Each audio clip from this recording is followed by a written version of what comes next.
வணக்கம் நேர்களே. இன்னைக்கு நாம பார்க்கக்கூடிய சிறப்பு பதிவு செவ்வாய் பெயர்ச்சி. செவ்வாயாகப்பட்டவர் 21ஆம் தேதி ஜூன் மாதம் மேஷ ராசியிலிருந்து ரிஷப ராசிக்கு பயிற்சி ஆகிறார். ரிஷப ராசியில இருக்கக்கூடிய செவ்வாய் 4ஆம் பார்வையாக அந்த சிம்ம ராசியையும், 7ஆம் பார்வையாக விருச்சிக ராசியையும், 8ஆம் பார்வையாக தனுர் ராசியையும் பார்வையிடக்கூடிய ஒரு கால அமைப்பு அப்படின்றது வரப்போகுது.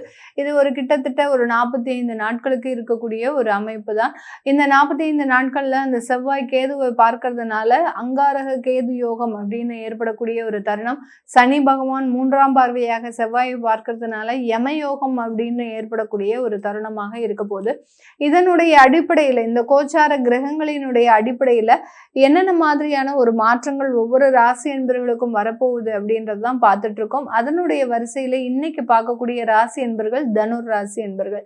தனுசு ராசி என்பர்கள் எப்போதுமே பார்த்தீங்கன்னா ஒரு நேர்மையின் சிகரம் அப்படின்னே சொல்லலாம். ராசிக்கு அதிபதி குரு அப்படின்றது இருக்கிறதுனால எப்போதுமே நேர்மையோட இருக்கணும், நேர்மையோட வேலை செய்யணும், நேர்மையோட ஒரு ஃப்ரெண்ட்ஷிப் வச்சுக்கணும் அப்படின்னு நினைக்கிறக்கூடியவர்கள். ஆனா அது அவங்களுடைய வாழ்க்கையில நடக்கவே நடக்காது. எல்லார்கிட்டையும் ஒரு ஏமாற்றம்.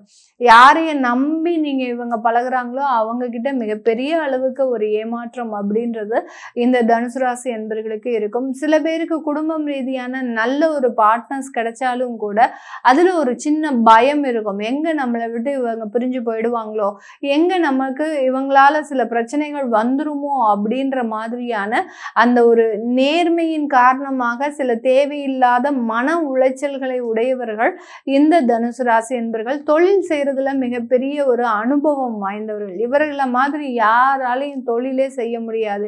எந்த இடத்துல எப்படி பேசணும், எந்த ஒரு டீலை முடிக்கணும், எந்த இடத்துல பிசினஸ் நல்ல ஒரு முயற்சியை கொடுக்கணும் அப்படின்ற மாதிரியாக தொழில் செய்யறதுக்கு உயர்ந்த நபர்கள் அப்படின்னு கேட்டீங்கன்னா நம்ம தனுசு ராசி என்பர்கள் தான்.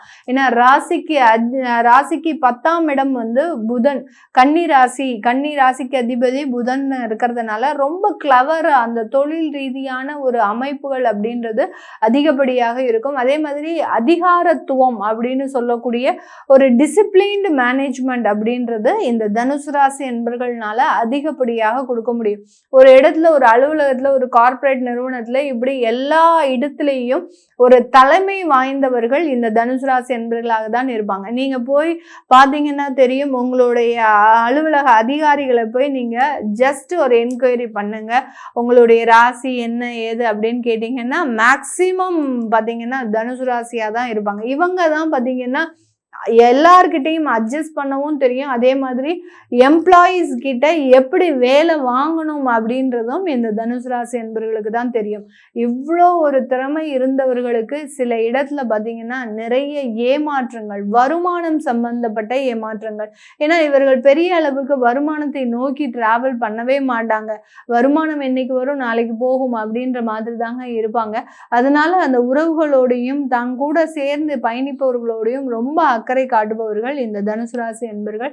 இந்த தனுசு ராசி என்பர்களுக்கு அவர்கள் மூலமாக தான் நிறைய ஒரு எதிர்ப்புகள், கருத்து வேறுபாடுகள், ஒரு ஏமாற்றங்கள், இந்த மாதிரியாக ஒரு சில அனுபவங்கள் அப்படின்றது அதிகப்படியாக இருக்கும்.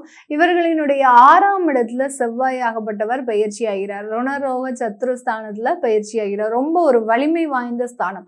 இந்த 6ஆம் இடத்துல இந்த செவ்வாய் வருவது பார்த்தீங்கன்னா ஒரு யோகமான ஒரு அமைப்பை கொடுக்க போகுது. எதையுமே துணிஞ்சு செய்யக்கூடிய ஒரு துணிச்சலான ஒரு அமைப்பை கொடுக்கக்கூடிய ஒரு நாட்களாக தான் இந்த 45 நாட்கள் இருக்க போகுது. இந்த இடத்துல பார்த்தீங்கன்னா தொழில் ரீதியான நிறைய ஒரு விஷயங்கள் உங்களுக்கு மாற்றத்தை கொடுக்க போகுது. 8ஆம் இடத்துல உங்களுடைய ராசி அதிபதி இருந்தாலும் கூட அந்த 6ஆம் இடத்துல வரக்கூடிய அந்த செவ்வாயினுடைய பலம் பார்த்தீங்கன்னா அதிகப்படியாக இருக்கும். அவர் உங்களுடைய ராசியையும் பார்க்கிறார், உங்களுடைய 12ஆம் இடத்தை பார்க்கிறார், அடுத்து உங்களுடைய 9ஆம் இடமான அந்த பாக்கிய ஸ்தானத்தையும் பார்க்கறதுனால ஒரு துணிச்சலோடு எதுவும் வந்தா பார்த்துக்கலாம் அப்படின்னு சொல்லக்கூடிய அளவிற்கு ஒரு தன்னம்பிக்கையோடு செயல்படக்கூடிய ஒரு அமைப்பை இந்த தனுசு ராசி என்பர்கள் பெற போறாங்க. நிறைய தொழில் வாய்ப்புகள் அப்படின்றது இந்த காலகட்டத்தில் கிடைக்க போகுது. நீங்க எதிர்பாராத அளவுக்கு உங்களுடைய தொழில் வாய்ப்புகள் அப்படின்றது கிடைக்கும். அதே நேரத்துல பாத்தீங்கன்னா எக்ஸ்போர்ட் இம்போர்ட் சம்பந்தப்பட்ட தொழில்கள் அதிகப்படியான வளர்ச்சிகளை பெறுவதற்குண்டான ஒரு நேரம். இந்த இடத்துல அந்த எக்ஸ்போர்ட் தொழில்ல பாத்தீங்கன்னா உங்களுக்குன்னு சில யுனிக்கா சில விஷயங்கள் நடக்கும். உங்க ப்ராடக்ட்ஸுக்குன்னு சில அதிகப்படியான ஒரு டிமாண்ட்ஸ் அதிகப்படியாக இருக்கக்கூடிய ஒரு காலகட்டமாக இருக்கும். அதே மாதிரி மெடிக்கல் இந்த மாதிரியாக இருக்கக்கூடிய துறைகள்லையும் பார்த்தீங்கன்னா நல்ல வளர்ச்சிகள், கெமிக்கல் சம்பந்தப்பட்ட துறையில் இருக்கிறவங்களுக்கும் நிறைய வளர்ச்சிகள் இருக்கக்கூடிய ஒரு நேரமாக இருக்க போகுது. மேனுஃபேக்சரிங் சம்மந்தப்பட்ட ஒரு மிஷினரிஸ் வச்சு நீங்கள் ப்ராடக்ட்ஸ் பண்ணுறீங்க அப்படின்னா இந்த இடத்துல பார்த்தீங்கன்னா அதிகப்படியான உங்களோட எதிர்பார்க்க முடியாத அளவிற்கு கடந்த 10 வருடங்களாக இல்லாத வளர்ச்சியை நீங்கள் இந்த 45 நாட்களில் பெறுவதற்குண்டான ஒரு நேரமாக தான் இந்த மேனுஃபேக்சரிங் யூனிட் அப்படின்றத பெறுவதற்குண்டான ஒரு நேரம். இதனால இந்த தனுசு ராசி என்பவர்களுக்கு அதிகப்படியான வருமான உயர்வுகள் அப்படின்றது கிடைக்கும். ஏன்னா அர்த்தாஷ்டம சனி உங்களுடைய செவ்வாய் 6ஆம் இடத்துல இருக்கக்கூடிய அந்த செவ்வாயையும் பார்க்கறதுனால ப்ராப்பர்ட்டி சம்பந்தப்பட்ட சில உயர்வுகள், நிலத்தெல்லாம் வாங்கி போடக்கூடிய ஒரு அளவுக்கு சில இடம் கிடைக்கிறதுக்கு உண்டான ஒரு நேரம்.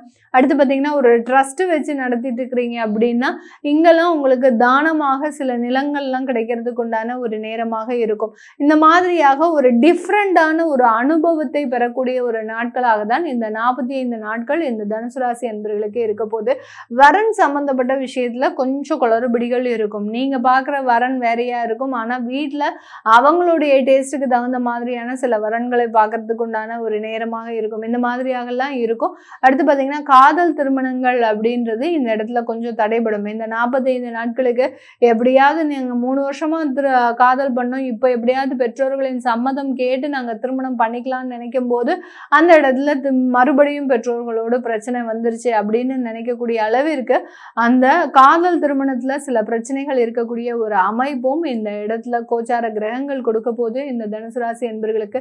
இது எல்லாமே நம்ம கோச்சார நிலவரப்படி பலன்களை கணிச்சு சொல்லியிருக்கிறோம். உங்களுடைய சுய ஜாதகத்துல திருமண வாழ்க்கை எப்படி இருக்க போகுது, அடுத்து வேலை ரீதியான சில விஷயங்கள் எப்படி இருக்க போகுது, அடுத்து அரசாங்க உத்தியோகத்துல உங்களுக்கு என்னென்ன மாற்றங்கள் வரப்போகுது. ஏன்னா அரசாங்க உத்தியோகத்துலலாம் இருக்கக்கூடியவர்களுக்கு இந்த தனுசு ராசி என்பவர்களுக்கு இந்த காலகட்டம் நல்ல உயர்ந்த பதவிகளை கொடுத்தே தீரணும். 100% அந்த பதவிகள் வந்தே தீரணும். அப்படி வராத பதவிகள் எதனால வரல அப்படின்றத உங்களுடைய ஜாதக ரீதியாக நீங்க தெரிஞ்சுக்கலாம்.